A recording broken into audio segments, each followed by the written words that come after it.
to abom wo hye bose ene hospitals ahodo de obesisi bi wo besisi bi pa simya yemya ye binie na eno ene mampani John Dramani Mahama wo kirem se bo hye wo hye no ene obi kura de abonwom bo hye na wo hye no abemo enti bo hye na no ada wo hye no wo kirem so oba bedi so pepepe na ayaresa bia ahodo bi wo ha wo hye ho bon wo ba besi ewo mya ya ebinie we eye mission hospitals na afa wo wie ye ena woto aso ekire mu se baabi a ebi wadadade de baabi a ayaresa bia wonom ene sika nkwadi be se bie no se bi wo hadada nti wode sika no be mo mo no mo so tumi edi agorane institution no na ye kama. When I was president, I made a statement that we're going to move to a situation where if the missions have a hospital in an area, we're not going to come and compete with the mission by building another hospital. We'd rather use the resources to improve the mission hospital so that they provide service. I believe that if some of the missions are interested, we could get them to finish the hospital and manage the hospital and provide the service, so that government who can find it to be a mix. We can also raise money and finish some, but the mission hospitals too can take some and complete them and run the hospital. Asem ne we ya no ntiwe no baabia mission hospitals ni bi wadada ne de ene asika botena ne de amamo na mo de wurane ne kakran baabia bi ni nso se de o hyebo no ne wasi ho pepepe na wo wie ne kasa ena wo kire mu se wono de wo ye panyina se bi mpraduasa woti asem na pono da bia wo biem enti akoba se ene Christian Council no emergency bi ebesi bia na pono bie wamra no mene ne medi ho nkomo. I just want to insist that our door is open, and so you don't need to knock before you come in. Anytime you feel we must consult, and like you said, your new approach is not to come out openly and criticize government. If there are things that you're concerned about, you would rather want to, meet with us. And so I just want to assure you that anytime there are any issues, if you think things are not going well in a certain sector and you want us to pay attention to it, you are welcome. We mampani John Dramani Mahama ne na wotie na ye konsem fufuro mu a busumi ya ye womi ne da na etoso aduonu na ye yawada ena Civil and Local Government Staffs Association Ghana close agfo eba bonten eba ka kire Ghana fo nyina prenye prefa se wote atua ene wode wonkuku ne wonkaka egu fom wonkwa adwuma na nkwa adwuma kyena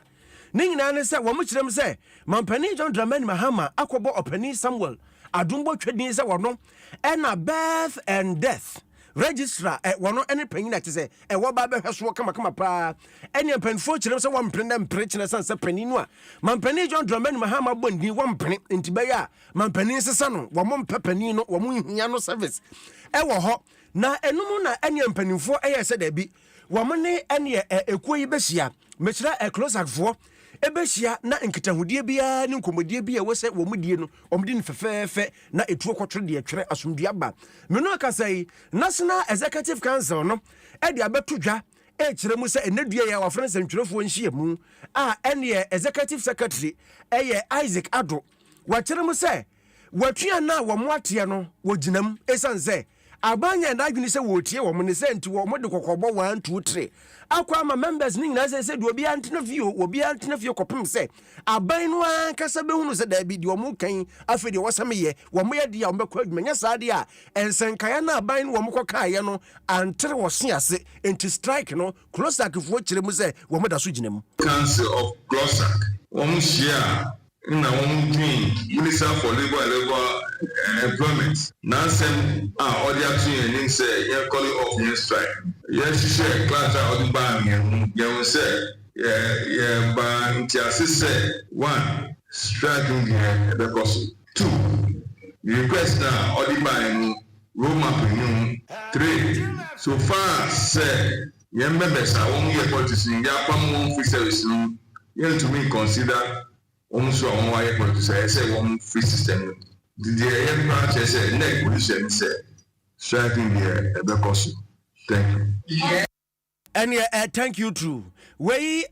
executive secretary Adom civil and local government staffs association Ghana yera Isaac Adom ne na wuti ye na yanto asom na yankonsem fufuro mu hye no so se wei super weekend news mem ne da nwumre de last konkon yegu so yekenka de ama no na yakonsem fufuro mu a mede wo kɔ pandai abatom pesua so wei ewo northern region menoka se ensubra ne ato ne nsuo na ato ne nsuwa won se nanse nsuo ntantɔ na baakonya yi ne tipa se ato a ene utumi se yu nsuo na to wato ne bo so ato na nsuo no na ato ne bo ase ato totoro ama menoka se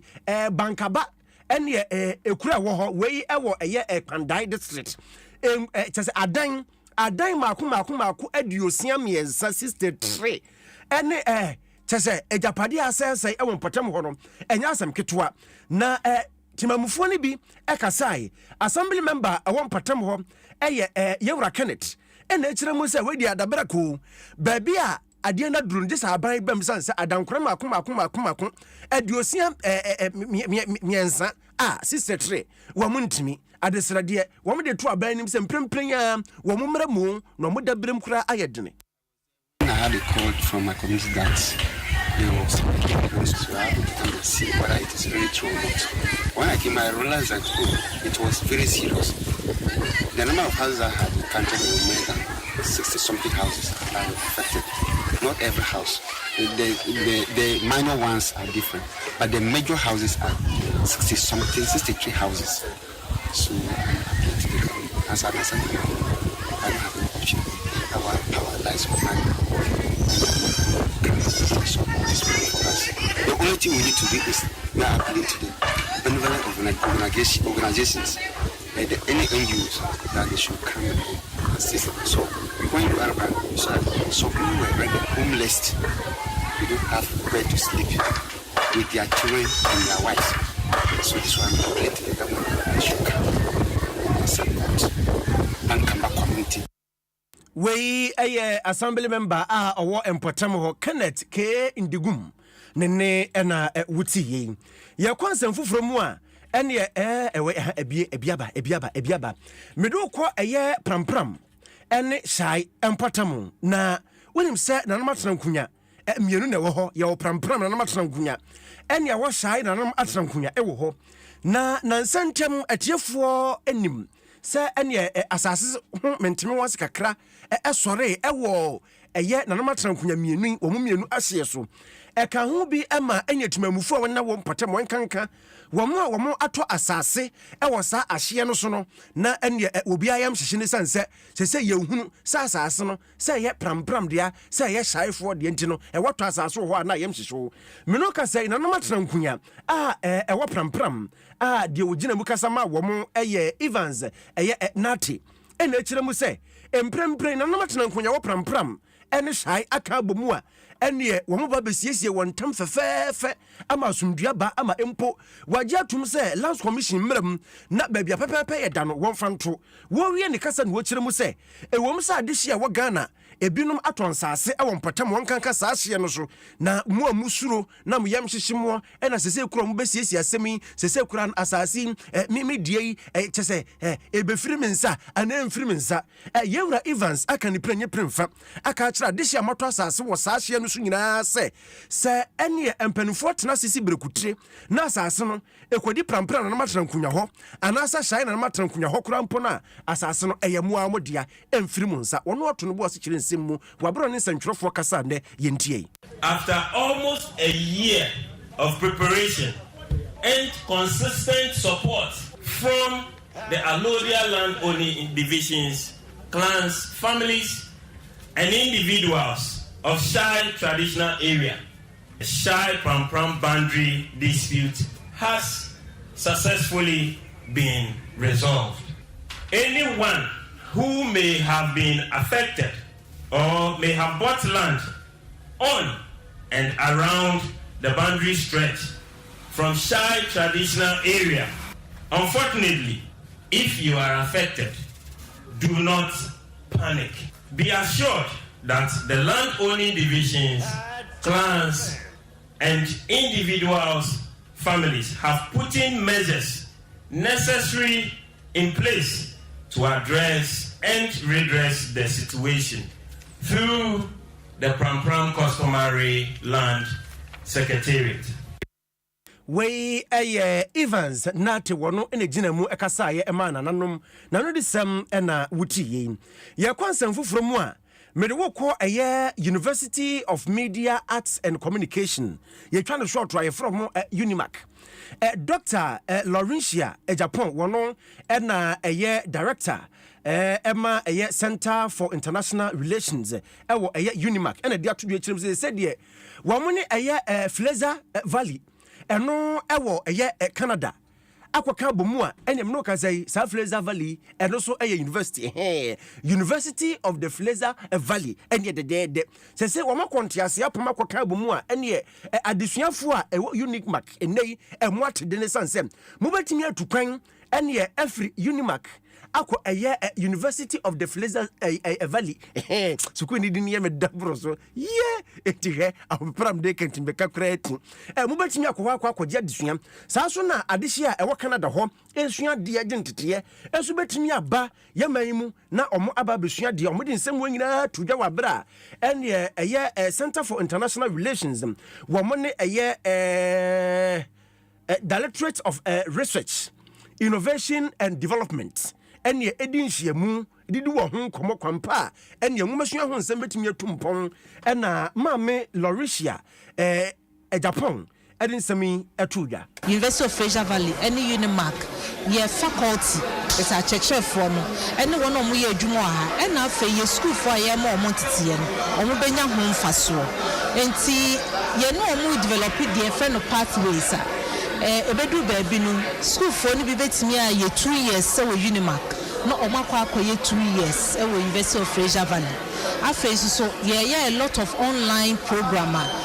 yambanya omo church for no bombe che students ade yenso benya ye church for no bombe che omo ade na afei so ye pese omo so school for no bitimi ba ha yenso school for no bi etimi ko hodo ni na ne se fapem kese ne se ye pese ye nkola no be wie wo mo adesua wa ha no na chese omahu se ewiase no enuoma ye kan ye fa media arts no communication ombetimi enya a more global outlook na mame Laurentia Japan wie ye na associate professor awono na head of political science ewo University of Fraser Valley Professor Edward Akufo enso so age microphone enya wakasai ninsem no nemu hwam yentie bi yerehwe se adekire ne oboni friend research ana ibetimi aka ne se pensempensemu ana hwehwemu adesua yesua no ye be hwe na yetimu na ama emu ayeden na aboa ama yehu yate ohaw ne ade a ewo asetene mu anase amamu mu yate ase ye na ebeboa ama yetimi enya senior obonika solutions anase yebenya ano emuwai na yetumi aboa ama eniama atoto ye na aboa enye Ghana man kwa na midi kan na mu ebeboa Canada man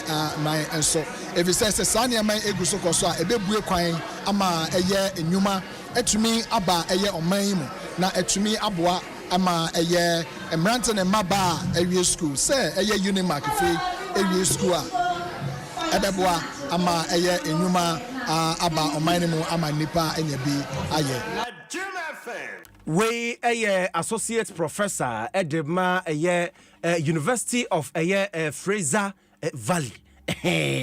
Professor Edward Akufo nene na oti edin wedent no obono antrobo a wahwe ya ode r no ekra ba be l na fedie atiafa so aha ya Adom 106.3 asempa 4.7 santimantemu nhyira 104.5 affiliate ne wa hane aduonu miensa wo mamu ene amanone yengina ne aka bom super weekend news memene da anwumra de yeguso yekenkan adiama na yatiasi adesua mu de yenkoso anyinam ewo adesua mu nsam a abeto dwase adesuafo ene womo a edi won dwuma ewo Suaduro Senior High School ene enchekora wo ba benya konya ko Japan o wo ba be kwa ko Japan ene enu kwa kwaje ntete ewo enwomasuam we Hwisco anakule no Swissco Swissco Rufu sister school partnership and that most summer so boa or me to no makanam na me krono na headmistress Golda esi Adom and dia tudwa echiremu se womo edi dwumadie soronko a womo ne ene Japanese fo akabo mu a enkabo mu no ba beboa ama adesuafo a ewo Suadro Senior High School ebenya kwanya ente kura akọ Japan na womo akosua de womo de nsem wanyina tudwa wabra ene Japan Japan fo eba womo school mu ho be hye won dwumadie bi ase na Golda esi Adom enya kwanya wori nsemi atuga weka globalization we azimi na oye na obeba na dama na ofi nkitabuza wona wo aha baby Africa wona wo Asia wona wo America wona wo you wo kodo na Argentina we zira nkita hona nkitabuzi na enu de adisua azifimu ba nti onu aza o mama dem da uzi o sha asa nyi na ye de jim debe enya na ze ye zizi de oye Swesco no ni dama nkitabuzi ye hwe yim de obokwichi papa na mfasunso fi abre enya Swesco fo no nye ifu schools na ye nyizi de mujwe na oba ndabona na chede yazin ye kambu ye bene wanya nti no oyo de baby a otuma kade kasa otuma siwa hone bi there are barriers na everyone work say in the new curriculum pa wata o madam akwinja na be se wo no akaza betumi sua kasa ho Spanish Chinese ti se nyame ya Adom na se ya sha akwinti bi otas o tede masa no chede Japanese kasa no nya so ye nwo bi ma be ma won so on we be pede ebusua Ghana bi a ye local language na se English official language. We headmistress at the Suadro Senior High School Golda esi Adom ne na atie na wo ye na Dr. Isaac ya wasi edu all students wono na edi eja Japanese foi enim edu omo baaye ono sunya kwanya ekasaye na wo kire mu se dwumadie ba beboa pa ma adesuafo nya kwanya akonkrofo ma so na wo mo so akwakoje nimdie foforo de aka mo de ho wie de adesrede ekoma Ghana Education Service Forces se de braso se technology ya edesua de nei no ya de bi ba Ghana education system mu pa ewom dada na so mpanifo hye mu kra nemwa ya desua ho nsam enkoye ewo man mu Japan no say almost an advanced country and one educational system no even though it is a Ghana educational system but remember when you use school no highly sophisticated into that smart classrooms na work no and it is en kan na say be teacher ba be gina e ho na or chalk na be teacher na say be teacher so system no any hope you all believe the efficiency of education no it depends on how smart you can make the classroom and you know so many infrastructures that promote this smart school concept now STEM system is a very strong thing now in kind of what shadia what's a can book we are now the kind of to na recite and what students know who yeah it's a idea and I say woman can be no musya kra won tum enye won dia won tiase to apply for their own life no through this and you know the smart school concept no and the STEM concept no improve the we Dr. Isaac yaw esiedu ne na atie na owie ye na girls preference at the school ye gifty apia kubi wono so di sei eto aso say a pan, besides sa akwenya we ama yesua bibi fofo efa oma Japan nasa nhye dey and dey you say edu etwa ebetumi yesua nyama bebre ayi yesukun if say sanka bonwe ebedu baby no na fa say esio bibi ana say cheche ni bi just go high ko Japan kra enye ni ade dey esanse okwa oni so baby okọ bi ti say if na you students ebetumi abahase na omo so be sua dey na yensi yekowa yakọ honso kwesua de emuyo bese anyankofa emudopa de meka chwe Ghana Education Service ni say sisi anomofa de Swesco de PSC ni rifu schools enye addition de say de bere amuba share exchange programs mukina senior high schools Ghana hase it means say rifu schools na makasa ko junior high schools na so na msa akonya resunti enye me say yesua ye culture and continue na so you sadia omusia de ho omodada de yo ene yenso sadia ye ya chwo muti let's one say what do we ebe share sa nyama we na omopeja ewo Ghana SHS ewo hanini we a girls prefect Edema Swadro Senior High School gifty apia kubima meko Facebook na miya metias YouTube hona makin kwa adwenkyerɛ kakra na fim yatiasim na watwi mu nsɛm ɛno so yakenkan ɛde amaw baba mahama oboase ɛde aba wase ɛya kwɛ sɛ mampani John Dramani Mahama galamse ko no nani ɛnhyɛ da ɛnkɔ ho yi wɔsrɛ sɛ wɔm nani nkɔ ho yi wɔm nani nkɔ ho yi ne dia wɔde ɛba yɛ ɛno no Kofi Parliament ɛnso ɛde aba wase bibia ne ho ɛwasase so a ɛtena ho forever nti ɛda ya mampani John Dramani Mahama wono so ebrebe so ama akonya no wono so de beto ho Philip Anane o reply will be saade a menkenkan Kujo Steven enso e de aba wo se Adom Super Weekend News emuda ho pa Germany na mewa mehwemum edi efri ofake edi free eye new plan station circle enso e de aba wo se galamse ekon ne de ebe ya dion yendumi ono so dia wode eba ye no David attachmentson enso e de aba wo se Ghana ebe ya the rough wono so dia Ghana be the rough say ana ne Samuel also edi aba kunsu kodwo kurum eno di free ba wase Adom Super Weekend News yankonko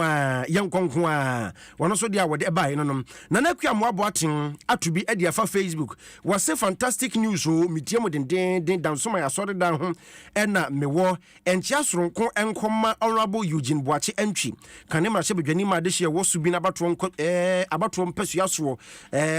incoming general secretary New Patriotic Party wono so dia wode eba no Elima enso edi aba on de enchia na ode ebna ye abena echa enso edi aba ose enchia enkoma ono ankasa ne ba Philip nana yaw owo Maryland eho ena owo yo ojewoso anane odi medical kinkan dada Philip odi enso makan owusu Pablo enso edi aba wase mechiachia mo kasebo no emuda ho pa South Africa ena owo a wono so etie kasebo no Azigiri Godfred enso edi aba ose Bogatanga eno wom dumso pe nie Ghana that is you are experiencing dumzo fifi beidu enso edi aba wase Ghana inti asempa uchi ni mu na ho pacho sabra bi why uchi ni mu na ho mame Richard enso edi aba wase mampani John Dramani Mahama ni leadership no correct ekoye pa wono so dia wode eba ye no owusu Pablo odi no medikan akinkan dada ye udin no Daniel okay mamenka Daniel na de twatwaso de bebere Daniel enso de aba wase news no emuda ho wotie den time abato mpasua no so no wa wono so 80 master planner junior kentampo enso de aba wase mampani dada na rodan kwa kufuado woya adwuma papa ema omai konkro Ghana fo ebe fene pa enchia soronko enkoma honorable Kwame Bequin incoming Greater Accra Regional Youth Organizer wono so de no that's right gender no does Michael Ofori Amamfo enso de aba or say hi to Aseda you any Aseda kro no wajo so papa pa Opoku John enso de aba was Super Weekend News Nyankopon hyiram wono so de wode eba no Michael Ofori Debbie Odiano Makan osa de aba say hi to Elizabeth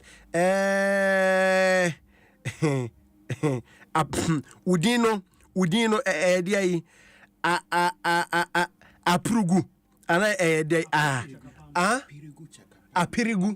apirigu chakapama okay and yeah good producers not to say bibia na ma correct me come tiwe no apirigu chakapama that's right waseka se bonu wotie den yemu ani adwuma pa Opoku John wo de medical akinkan dada saso na akua mo aboaten enso wo de medical akinkan dada yentinsim wen na wo hwimu nsem Who person who don't platform area that what we are send a CBA the biara ni biara fa radio no transfer Adom FM 106.3 ubeti same papa show Adom FM 106.3 yeah Adom FM you don't know stone boy talking is here we are seman Adom kase boy na modie na yetie boy to the biara we are some dozen e person me TV asem nsem yes Adom news Benin Kotomi Adom FM so you are far Adom FM, it means, yeah, I mean, that is it. Yeah, I don't know.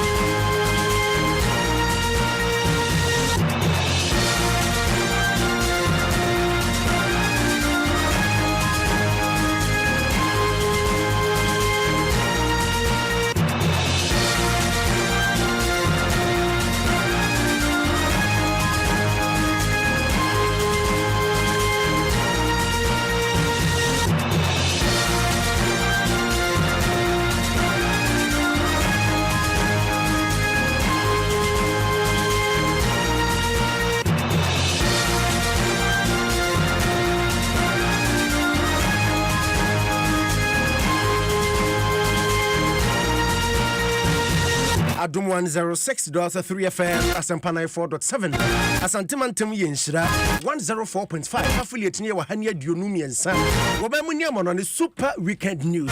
Mimini den yumre de guso kenka dia ma na watwi mu nsem aso na watwi nsem CEO na watwi ka chi konsem wasiye na nyensem wa yese betim dia ma da biam ka che so de dika na de di se wosa tibio no ene besa pawbio kakra bi dia ma yenkom bebere kakra bi sansam bebere ne sisi ye betete won kakra dia ma na watwi ene beto dwase ene afoko abusua na dia se da PSA pa kwama mampani ena afi attorney general se enei omo ankasa de hye mpanimfo agrantini bail emu komodie wa ha batibie na watwi ye mu ena koforidua high court edi beto dwa se ene akwatia mrasebedwani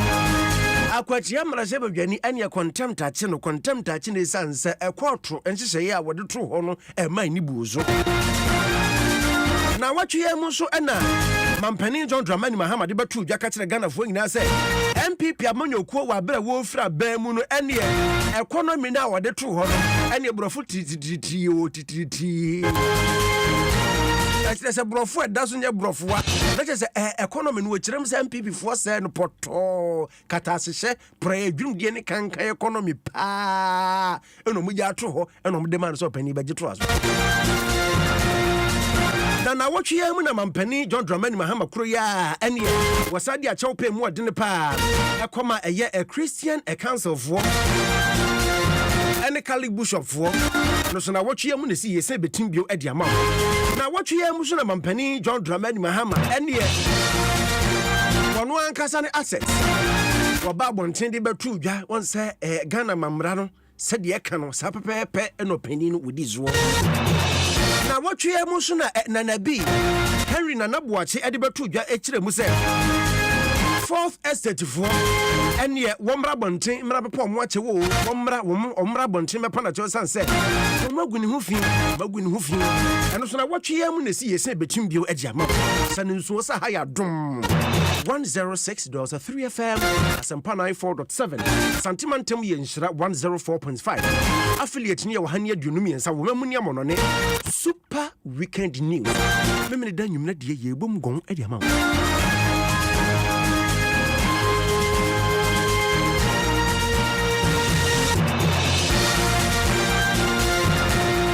abusa ye hyase ede amawa na watwe ene attorney general ede beto abontene se eye yewura afoko ene empanimfo ede ne kwoto custody ene bi kra so efre no remand tese nwonwuna ibebrebe beto dwase ene nkamfie du kra na ko cosme no kasa attorney general agrant opening bill na mu ena afoko abusuya ababontene ede aseda PSA pa abre attorney general se no kwasem no waya di o waya de pa no mani na nso nei penfo ya de fefe ya momo a aseda PS kasamafo edema abusua eye nana yaw osei. I can tell you that it's a piece of good news for each member of the family and to the legal team, and I think to every well-meaning Ghanaian who has followed this matter right from its inception. You see, by May this year, Greg would have been in custody for 10 years. And we think that the court, having considered all these facts and granted him bail, is in the right direction. We are grateful to the Attorney General's department, who this time around did not oppose the bail for the reasons I've stated. So we can only be grateful. Greg can now be attending court from his place of residence. Na yura nana ya wo say ewieye wa menansoa eno kiremu say he etode bia na awerhu tode bia na kwa awerhu pa wo mu ankasa dofi toda na chese yade akura no homfa no se penfo akura be makwan na yama no proper medication no na no so chese akwai bibio ho enei chese na awerhu. And for us, it's an opportunity for him to get proper medical attention, which he has lacked all this while. For us, that is very, very important. You see, where he will be, with the greatest of respect to you and your listeners and or viewers, I don't think we should state it. But you see, that reason was not given by the family or by Greg's lawyers. It was a reason concocted by the prosecution. And so, for us, it was untenable. Nothing of the sort was going to happen in Bolga or anywhere. So let's just dismiss that bit and be happy that this time around the court has seen good reason to grant him bail. We afoku abusuya de wakasa ema omo nana ya osei nene ena woti yi na watwe mu ne sie ne asa tim bio diamana na watwe mu ena Kufuor High Court edebatu dwase brase badwani edema adehia ene ewo eye akotia abato empesua so yewura Ernest Yaukumi ene contempt ache no esanse court orders awode to hopani no ene wamfanya adwuma bakokora na nipa wogina mu semaranim ni ema eye yewura Ernest Yaukumi eye Bernard Ebediako wone nsantwerofo kasai. I'm sad this idea they went to court last week and I caught them.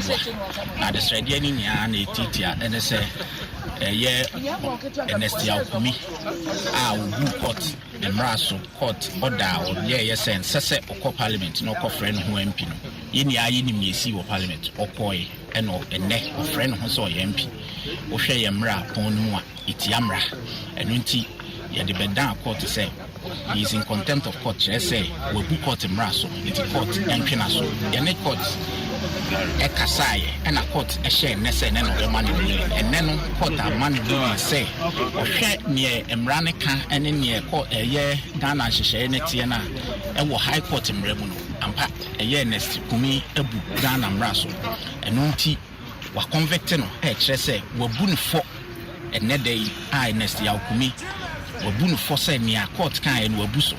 Nansan obey sentence, Nansan or dinner betuno, as I say, a deno bah, no huno, Sana and Ranieka, and Unti and ne, they court a issue bench warrant. Say young Fanko who redness Yaukumi baby obia, not police if one channel, and find him court, not court, and man on a sentence, not on channel, and Rakwaya or then befaso. The Nunti and then Yawaha, now Pans court I yabisa diamai. We mranimnia ene wogina mu ema nipa odi asemi ekoda court Bernard Bediako ne ena wuti yakwa ensamfufuro mu a na wotwe mu ena mampani John Dramani Mahama ene wokohia eye Ministry of Labour a ene wodi tu dwase wato akatria mu wahamu nchichemu edu emu nkomodie ene beta Ghana dedwa na ne kasa mu ena wodi tu dwa ekirem se mampani dada na adodanko akufuado ene MPP aban wa bra na chese woja tumi ho ediam wo mo abefa no kwasem ni economy no a mampani John Dramani Mahama kirem se okokoto ye ne de no kwasem ni economy no enye bakokra. You know, we are your natural allies, and we've worked together for many years. One thing that is a cardinal principle for us is to tell the truth at all times. We all knew the economy was in crisis, but some of the things I'm discovering myself, I mean, it's been a criminal handling of our economy. And Ghana is a crime scene, actually, because how a government can have been so reckless, I cannot understand. But we're faced with a reality, and our options are very few. We can behave like the ostrich and hide our heads in the sand and let the economy crash. But then what effect will it have on Ghanaian households and everybody? And so I've told him, I said, cut expenditure as much as you like. Even we ourselves in Office of Government Machinery cut as much of our budget as you like, because we all must make those sacrifices. A certain distrust of the political class has arisen, because it's like when everybody else is tightening their belts, the political class is loosening its belts. But I want to assure you that we're all going to tighten our belts, and there will be no wasteful expenditure. It is said that we create and share. And so let's start cooking the meal now, so that we can share when we have created. We mampani John Dramani Mahama wo wie ye na sofo hwe masika sam so yewura to forcing and so edi say etoaso. We are in this together, and I want to assure employers that we'll begin the process of recovery and we'll bring the economy back to life for businesses to survive and to also do well and to create the needed employment. We swafo hwe masika sam so yewura ato forcing ne ena wuti ye ye kwansem fufuro mu na wotwe ya mu ena mampani John Dramani Mahama ene ede achew papa ye mu odene ene ekoma eye Christian Council wo mai mu ene eye Ghana Catholic Bishop eye conference anase Bishops Conference se ene National Education Forum course wo eframantem ho ene yanto ye nsamfre wo mu eno na mampani ene ejina so ede achew pa kuma mo se we de enye buapa yo womani ene bofa so. When I was president, I made a statement that we're going to move to a situation where if the missions have a hospital in an area. When your hospital there aba.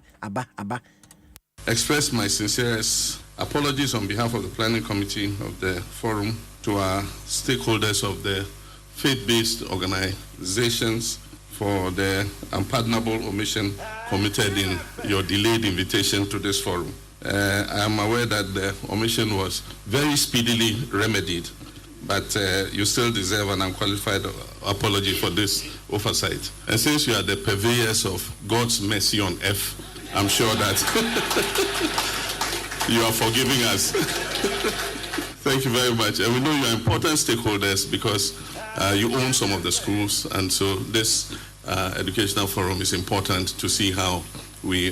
carry everybody together. We mampani John Dramani Mahama wo wie no to aso kire mu se ne botae na nisodi hu nyina na se ene adesua ye hwe o mamu nyina be prepare adesuafo for eye service eye papa wie ye eto aso kire mu se eye obia sudie so obia hwe se ene adesua ho nsem ebekoye e wo man mu. Education must prepare our students for service. That is the task we have, and by finding answers to the questions above and others that will inform the discourses of this forum. It must be our collective responsibility to make recommendations that are far-reaching, that are transformative, and necessary for developing the global Ghanaian. This is a call to action for every stakeholder here today, and every Ghanaian across the country and in the diaspora. Their future depends on the decision we make and the actions we take today. And I'm happy that some of our members, our citizens from the diaspora, like Professor Champon, have come all the way to come and join us at this forum, and also Professor Benyega, all the way from Australia.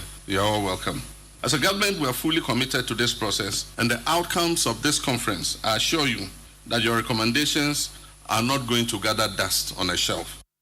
we mampani John Dramani Mahama na watchia mu ne siye na watchia mu nso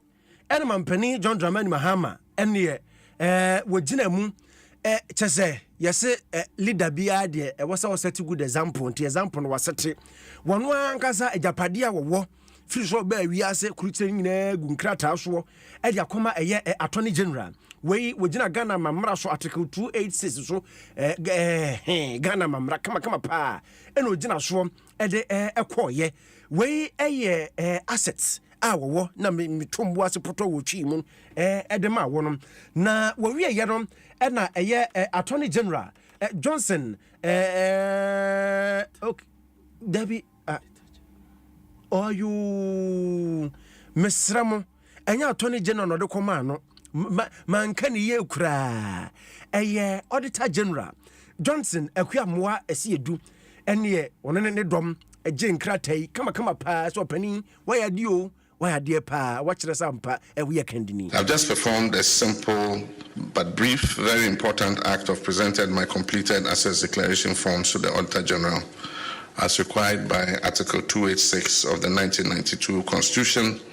and the Public Office Holders Declaration of Assets and Disqualifications Act 1998, Act 550. Ghana's assets declaration regime and its related activities have often been shrouded in secrecy, and only unless in special circumstances compliance is often difficult to measure. In times past, I would privately have presented these forms to the Auditor General in fulfillment of my statutory obligation. I've taken this step of presenting these forms publicly as a way of injecting some openness and transparency into the process of assets declaration. I've always maintained that while it is all well and good to punish corruption, a more effective way of addressing the canker is preventing it from occurring in the first place. I honestly believe that if properly curated and enforced, the assets declaration process can become a sustainable tool for tackling corruption. Corruption by nature is insidious and thrives under the cover of darkness.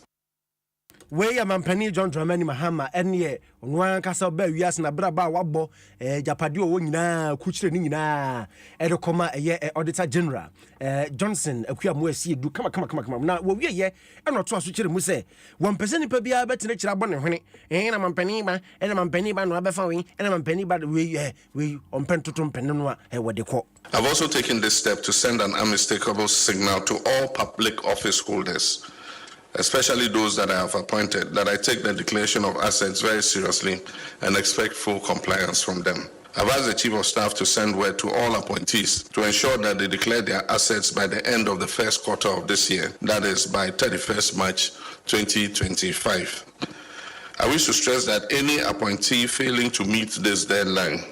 would face severe sanctions, not excluding removal from office. Even as we strive to hold past government officials accountable for their stewardship, I deem it even more imperative to enforce anti-corruption among our present public office holders. Charity, they say, begins at home. I'm therefore determined to take the necessary steps to ensure that we fight corruption vigorously so that the precious little resources that have been entrusted to us by the Ghanaian people are used only in their interest. There have been issues raised about the effectiveness of the current assets declaration regime. We must take advantage of the current constitution review process to strengthen the assets declaration regime to make it more relevant to changing times. We mampani John Dramani Mahama na watchia mu ene siye na watchia mu ena national organizer edema MPP wasunu kukurukwa munyokuo Henry na boache na bi ene fra no ene wode to dwa ekire mu se fourth estate fo ene nchekura wanhwe ya wodom bekokot wekire mu se empanimfo no hwehwe mu bi a ene wo mo ye efa ghost names bi a ewo National Service Authority ni mu no wekire mu se brofo titiriti no de to wekire mu se reckless dwaso nsem dwumadie so wabere si getenase ena opani din nsem yutuga. What kind of reckless investigation is this? Come on, Mabonte and Mambe Pato. Me, I will take them on. I will take them to court. I will drag them to court. It's lazy job no more and shoddy work no more. In fact, a reckless, a fear and panic investigation. Me, I've said it. I will take them on. I will take them on. National Service Afimubia no. They postings. 4 mako 9 in ye. Yeah, the main one now be any universities, both public and private universities. Yeah, a teacher for posting no somewhere in December, no much say January. And yeah, a nurses for no one year to move you know April, no back so abba somewhere in September. What tested for no coin is the lazy work they did very shortly. Omokoyano and Omokofa. The figure they be announcing the main one, you know. So, for instance, in 2018, you announced say you posted a NIPA 85,000. And Omokofa self figure. And Omoko Parliament. And Omokofa the summation of all the postings now that come up Parliament, which was around 135,000. Omokofa and Omotifree, and almost say some 45,000 in ghost names. One for teacher for the Nanka, one for analysis in the Nanka. There were private people, so mobile, most of some person. National way Harry Nana Boachina owie wa mena so no tim se CJ menwie mo ba ku bia wasa mesaka and the CJ second which rim one ma de kuntia e bribia ye be bia system no for registration. Our system gets invaded by fraudsters. Yes, scammers no crowd here. Yes, they try to enter with all manner of information, all manner, but they cannot exit your entry point and your exit point. It was your national service. It will come to me extra over Facebook. So I open national service for this number. They try to enter with all manner of fake information, fake ID cards, fake picture, fake information, fake age. They try. But our system is so robust there. There's no way you can finish the registration and exit with that. Your entry point and your exit point. The exit point at the final stage, you are required to go to the Empokra posting biometric verification. So by the time you get to the exit point, the system needs to appear that. So do you know what the reckless thing they did? What they did was that they only went to the entry point. Maybe for the information, any garbage they do. We Harry Nana Boache na yesane asia no happy birthday sonko enkoma sister Marvelon Aboaje what Obutu Road Accra New Town na owo nyame hira wo onhira omoroso ma kwatentena hoodin wom na kwaye wa wodanti nyame mpa abobon kokuam nyina wonti no nyina ma if wan kase wade nyina African isa osime pepa wade nyina no oyonko brebo oyonko brebo African eno se yemfama enti Marvelon